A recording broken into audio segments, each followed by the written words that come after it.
up, y'all? Welcome to my channel. I just wanted to put up the Ag Committee hearing for HB458 for Monday because so many of you showed up and testified, and y'all might be curious to just hear about the bill. And I'll try to also do the same thing for today's hearing, which I haven't even watched yet, but it did pass through committee.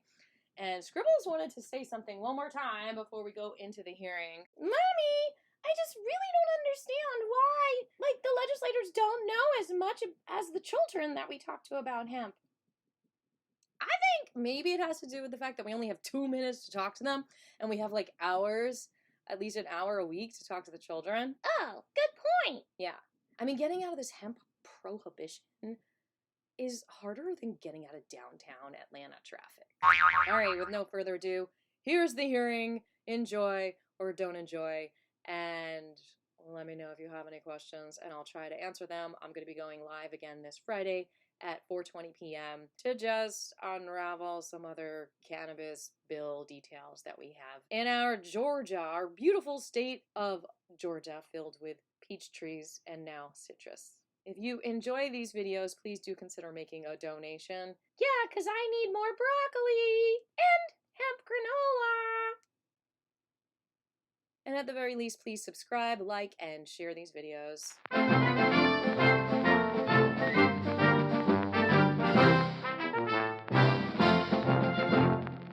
Next on our committee, I'd like to ask Chairman Clay Perkle to speak to 458. Thank you. Hello. You got me? Thank you, Mr. Chairman. I do want to, and I hate to correct my chairman, who I love with all my heart, but I'll be honest with you, 8 o'clock in the morning I think would be wonderful for that Dickey's Good Peach Ice Cream. So I think that's the only thing I've heard you say wrong today, Mr. Chairman, but I did want to correct the record on that. I'll remember that. I had not many days. I'm just one wrong. Okay, so we've talked about this bill before, and I do feel a little uncomfortable presenting this bill, as I did vote no on the inaugural hemp bill. But I do feel like this is important, that we provide the belt and suspenders, that we put in safeguards in the industry. I was reading an article this week, or this weekend. They had found some CBD in Pennsylvania, had fentanyl and heroin in it. I know a similar situation in Alabama last week. We want to make sure that which Georgia consumers consume, they know what's in it. And that's what this bill does. It takes 18 pages to get there, but I say 18. It's actually only 16, but there is a lot of language, and I'm not going to walk through all of it as we did last time. I'm going to talk to you about changes I made from the last bill that we looked at, and then entertain some questions. And I have, I think, several people that might want to speak on this today. So on lines 33, 34, 35, we specified the 0.3% on a dry weight basis to make sure that this is the federal standard as it is now. If the feds decide to change later, then there would need to be action by this body. But right now, the 0.3% THC is where it's at. At the proper moment, though, Mr. Chairman, on line 33, I would like to take out the isomers of Delta-9 THC on line 33, as well as on line 260 and 261, isomers of Delta-9 THC. And I have someone who knows why we're doing that that will speak afterwards. So please don't peg me down on that one, as it is somewhat difficult for me to answer with my limited knowledge set. I did take out on the first paragraph of your last bill. It included that the revenue generated from this particular code section would then go back to the Department of Agriculture. Had some pushback on a similar bill in the Senate side, And so as a general rule, it goes to the general fund of the state, and that way we could keep up with it. My friends on appropriations will thank me profusely for that particular, although I would like to see the revenues go back to the Department of Ag. It seemed to be a sticking point in the Senate. I had someone ask me about all of the residual solvents that we are beginning like on 995 and following. And this is to make sure that our product is safe. These are the solvents that are used that can be used to make the products that we use if they have acetates and hexanes and toluene that could provide for an unsafe product for our consumer. And so it is a fairly voluminous bill, but in order to make sure that we have all the boxes checked, to make sure that the product that we provide that has a QR code on it, that what it says is in there and nothing else. There was one additional change on line 148, 149. Previously, there was only a background check required at when the license was applied for. I added language. It seemed to be a sticking point in the Senate there again, and it provided for background check be every 3 years. There still must be an affidavit signed annually, making sure there's no changes, but we will actually do a background check in this language there every 3 years. I would there again like to thank General Counsel for Legislative Counsel for taking my phone calls yet again.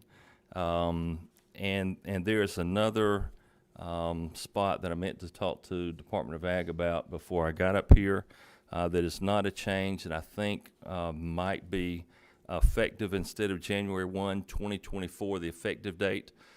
I am concerned that we need this as soon as possible.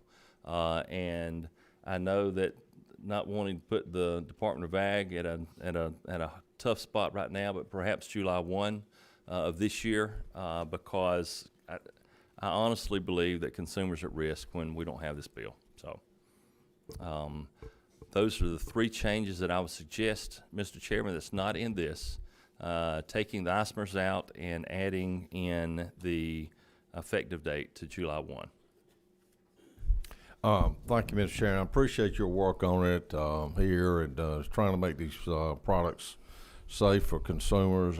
It's been a concern of mine for quite some time, and thank you for your work on this bill. I know Chairman Corbett through the years has put a lot of work into hemp, and thank him and others for this. So just so the committee knows, we're going to come back with a sub on Wednesday. Is that Okay. is that the status here? What we'll do? We can talk about this and ask some questions, but we'll be ready with a sub to move on Wednesday. You're the chairman.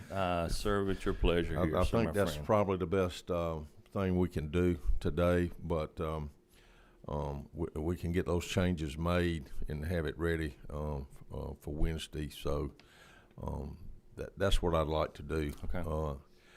We do have some questions. I'll go to Lewis Ward. Thank you, Mr. Chairman. Before I ask my question, which LC are you reading from? LC 510358S. Okay, great. It was the sub. Thank you, Chairman Perkle. Did that coincide with what you had? It does. Thank I you. had both of them, so. Okay. Lines 218 through 222, and the current code has parameters for a minimum bond and Yes. a maximum bond. We took that out, and it just states $50,000. Is that a minimum or a maximum? This is just what the bond shall be. So it's both a minimum and a maximum. Thank you.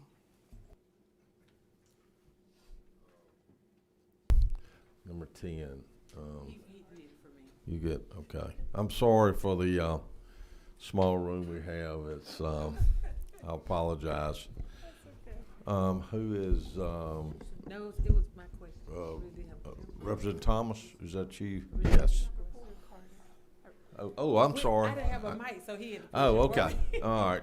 You're on. Okay, thank you, Chairman. Thank you, Chairman. My question, with the every 3 years, the background checks. Yes. For someone who has a license, and let's say something happens in 3 years and they have gotten in trouble, what are the consequences? You're just out of luck. You don't get a license. Okay. So, we will not reward bad behavior. So Will they have an opportunity to sell their business? I would think that there would be, that you would certainly want to liquidate your business if you couldn't do the license. So we have not addressed that here, but I would think common sense. No license, no money, I need someone else to hold this thing. But they also had to pass a background check. Yes. Thank you. Representative Thomas. Thank you, Chairman. Thank you for bringing this bill. And you mentioned earlier about the safety. So we know it's over 100 types of cannabinoids. And when we do the testing, are you familiar with how many labs are in the state of Georgia? Or does this bill allow for testing outside of the state of Georgia? So this will be an independent lab within the state of Georgia that is certified. So independent certified lab. And I do know we have at least one in the state, and I'm not sure how many. And I'm familiar with just one myself. Is that the one in Macon? Yes. Okay. And I know there's one in Macon. I don't know how many. Okay. So in prep, would you yield for one more question? Yes, I will. In preparation for this bill to go forth and having many vendors in hemp, would that one location suffice or? So that is such an easy question. I'll have James Allen Bryant's dad, Russ, answer that for me if that would be possible. That would be great. Thank you. The way the bill's faced now. You need to come up here, my friend. Is that okay, Mr. Chairman? I didn't Yes. mean to jump Yeah, go ahead. around, but he is someone that does have an expertise in this area, and he will be able to answer. Tell who you are and who you represent. Good afternoon. I'm Russ Bryant. I'm with Second Century down in South Georgia, Osceola. To answer the question about the lab, the iOS, that according to this bill, as long as it is approved by the state. So there are a lot of labs out there all across the country. As long as they have the iOS standardization, then I think it will. It's my understanding that we would be able to test that there. Okay, and I see counsel is shaking his head. That's okay. And your second question was? How many more? Okay, Well, now- we're gonna Would go. now Would there's that more. one suffice? I mean, anticipating You new know, vendors in this movement and Georgia being heading towards number one in hemp. currently, being that we're the only processor in the state of Georgia, obviously there's going to be some lag there. We're wanting competition. We're wanting people to come in. It's to me, it's the same sense of why Lowe's builds right beside Home Depot. So we want to bring this to Georgia. We want to make it strong. I know that the lab in Macon, I think they can process a full panel about every 15 minutes is what she's told us. How many? 100 a day. So that would be a lot of testing. And I think that there will be a lot of testing at the beginning of this. And being that the test is good for 12 months, the testing should slow down unless we have a lot of companies come in fairly quickly. Thank you. You're welcome. Thank you. Representative Bentley. Thank you, Mr. Chairman. Chairman Perkle, thank you for your work on this bill. I'm just curious to know how would this bill actually impact the two land grant institutions in the state, Fort on. Valley and UGA? Come on, I really thought you was going to ask how it's going to impact the funeral home business. And I would say it's going to drive less people to your funeral home because we're going to have a cleaner product. So I would think all of our land grant institutions that perform a lot of research in ag areas will be positively influenced by this. Yes, Okay. I Okay. do. Thank you. So, Mr. Chairman, would it be possible, as I introduced Mr. Russ Bryant, I introduced him as James Allen Bryant's dad, who I taught in Sunday school, whose wife is going to have a baby Wednesday. He will not be with us on Wednesday. I am almost completely positive. Oh, 100%. So would it be possible to further the knowledge that he has regarding the isomers of the Delta 9 THC and taking that we'll look at on Wednesday, taking that out of the next sub and have him comment then on that now because he will not be available? Let's do that. All right, do you just want me to take questions on the isomers and esters, or just do an explanation of what they are? I guess would be my question. Explain why it's important to take it out, if that's okay. So the esters currently, DEA come out with a ruling, and that would be your XO-THC, THCO, any acetates, and they have made a ruling on that. That was done 2 weeks ago, to where those are basically illegal regardless. So the way this bill states at the 25 milligrams, I think that we should leave that at the 0.3, which is on the federal level. The isomers, they have not made a ruling on. The isomers are more of your Delta 8, Delta 6, Delta 10. Those occur naturally in the plant on smaller levels than the Delta 9 will, or smaller levels than CBG or CBD will. So leaving the isomers in there are important to me because it is something that we can extract from the actual plant material.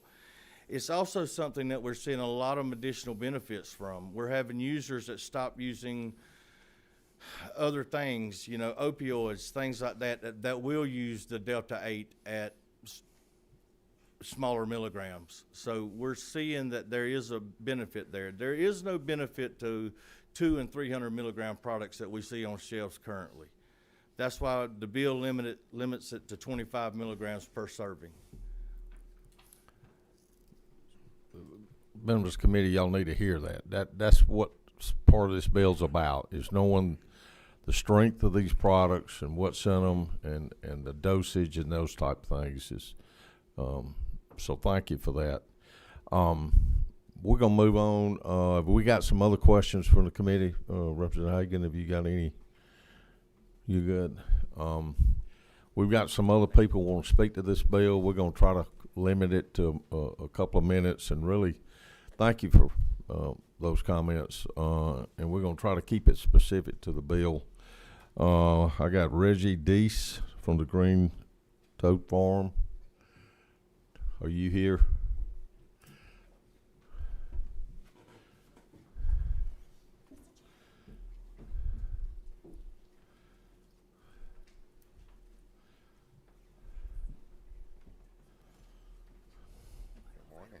How are you? Well, I didn't think my name was going to get called that soon, but thank you. I just want to add that I totally agree with this bill.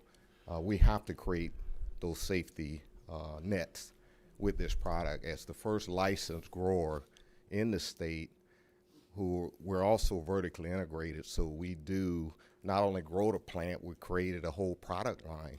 And for us, I think a lot of the problems is coming in from out of state. If you look at growers in other states, they use pesticides, they use things that they're not supposed to grow these plants. Unlike Georgia, we're Georgia grown. So we use nothing but food grade stuff to grow our product. We grow it with love, right? We make sure that everything we're doing is 100% in compliance. The problem is when this stuff comes in from other states, we have to have a way to test it to keep Georgia safe. So I'm all for that, and I think that that'll help protect us in the state and protect our consumer as we grow this industry. We're agriculture, right? And that's what I want to truly influence. The hemp industry is agriculture. It's not cannabis. It's agriculture. And we need to do what we can to strengthen this commodity in the agricultural industry, and that starts with protecting it through this bill as well. So that's my pitch on that. Any questions? Thank you. No. Appreciate it. We're going to take a few more. Mollie Beavers, Quantum Fair Trade. Could you come to the podium and speak to the bill? Greetings, everyone. This is my first time doing this. I'm really excited. I'm in total agreement as well. I am in the community, and I'm seeing the effects of fentanyl on the ground level. And I mean, people aren't just dying. People are also just like slowing down in a way where like people are like very sleepy and almost, I don't want to say zombified, but it's actually a little scary. And the first time I heard about fentanyl, I thought it was a joke. I think a lot of people think it's a joke. And I appreciate that not only is Georgia pioneering as far as hemp is concerned, but yes, the testing is super important. My number one question is, along with this bill, there's a line in there about to provide for venue. I want clarity on what venue means. Does that mean venue to grow? Does that mean to provide more testing centers, more processing centers? Because I don't think that one processing center is going to do it. And people talk about the legalization of or further legalization of marijuana in the state of Georgia, but we know we can't do that without more testing centers, more processing centers. So does the to provide for venue speak to that? Well, you can speak to the author of the bill. I think anybody's open to open up a testing center. I know medical marijuana bill, who's totally separate from this hemp bill, addresses testing on that side of the thing. So, but speak to the author later. Appreciate your comments. Thank you for coming. Also, David from cherryo.org.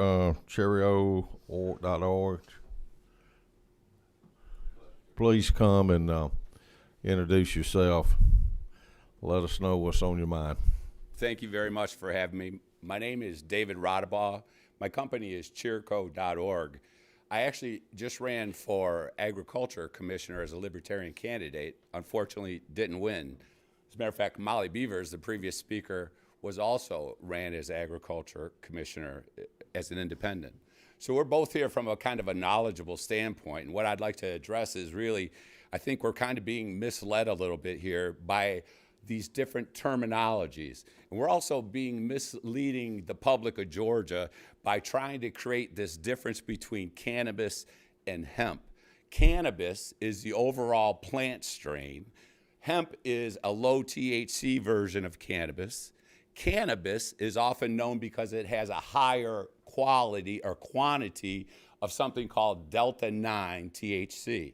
So we have somehow tried to separate these individual cannabinoids, saying that Delta-8, because it's derived from hemp, which gives the almost same exact response to the human body as Delta-9 that was derived from cannabis. So as we spend time talking about what and how we should make certain of these chemicals illegal, while indeed we already have legalized other ones, is a misuse of your time, and it's a misdirection of our public. So what I really hope that we do is we get some chance of someone to come in here, address the group very directly about what cannabis is. It's not a mystical plant that changes anything. It is part of the hemp family. So we have to start addressing those things realistically. We are behind the times from all the other states around us as far as our legislative activity in this arena. We're missing out on health benefits. We're putting people in jail who shouldn't be put in jail for this. All of these reasons are one that we should take time to really understand that the cannabis plant is part of the same thing that we've already legalized through hemp. As we try to backdoor these individual laws to pigeonhole how we're going to prosecute and criminalize use of this plant further, all we're doing is penalizing our voters, the citizens of Georgia. So what I suggest is we take time and we actually redo this bill. We actually go one step further and really understand what legalization of marijuana means to the state. It's not going to create a bunch of zombies. And I said often on the campaign trail, anyone who wants to smoke weed is smoking weed. What we're doing Well, here thank today is you. not stopping that. We're running out of time. Thank you for your thoughts on marijuana legalization, I guess, is what we're talking about. But Well, I'm thank also, you. sir, if I might, just one more. I'm really talking about understanding the individual Well, this committee has been isomers. dealing with, And when some person thank says you. that one is legal and one is not, that is really misleading. Thank you. For your time. Thank you.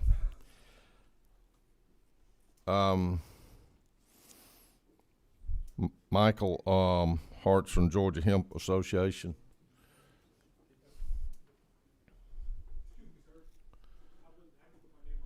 Okay, thank you. Mr. Chairman, if you want to speak anything else to the bill, thank you. Well, thank you. I do thank you for listening. Oh, Catherine Russell could speak to it.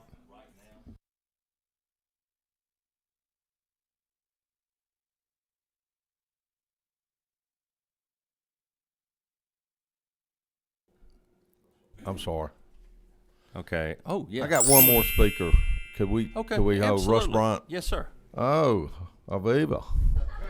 Oh, this wouldn't be a hearing without you here. Did you bring a friend?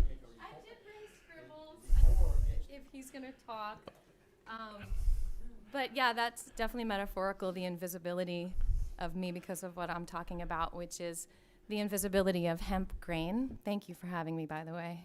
My name is Aviva Vuvuzela, and I founded the Georgia Hemp Economic Revival Organization over 10 years ago now.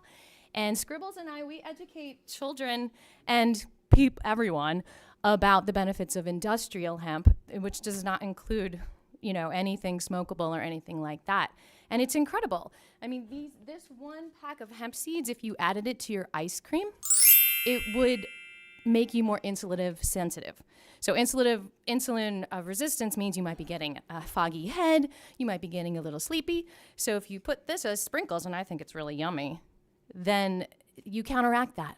And so we're talking about this incredible nutrition, manganese, magnesium, potassium, omegas, every single amino acid the body needs. And so I think it's dangerous to not have this accessible to everyone, because malnutrition leads to erratic behavior, disease, bouts of aggression. And I think a lot of us have malnutrition without realizing it, because in the 40s, we stopped our relationship with this food.